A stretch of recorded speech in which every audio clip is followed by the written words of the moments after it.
नमस्कार, मी लक्ष्मण केवटे. आज 1 जून 1948 नगर पुणेवर बॉम्बे स्टेट ट्रान्सपोर्टची राष्ट्रीयकृत बस सेवा सुरू होते. तिचा पहिला कंडक्टर म्हणून मला अभिमान वाटतो. 1 जून 1948 रोजी पुणे नगर मार्गावर बॉम्बे स्टेट ट्रान्सपोर्टची पहिली बस धावली.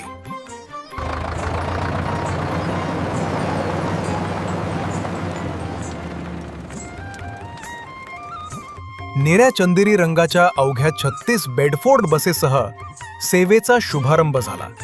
इंग्लंडमधून आयात केलेल्या बेडफोर्ड चॅसिसवर भारतात बॉडी बिल्ड करून काथ्याची आसनं आणि ताडपत्री खिडक्यांसह 30 आसनांची ही बस पेट्रोलवर धावत असे. त्याकाळी पुण्यातील शंकरशेठ रोडवरील छोट्या बसस्थानकातून ही गाडी सुटत असे आणि नगरपर्यंतचे भाडे फक्त 50 पैसे होते. पुणे नगर पुणे अशी पहिली फेरी महाराष्ट्राच्या सार्वजनिक वाहतुकीच्या इतिहासात नवा अध्याय ठरला. आज लाखो प्रवाशांना नेणारी एसटी त्या निळ्या चंदेरी पहिल्या प्रवासाचा वारसा पुढे नेत आहे.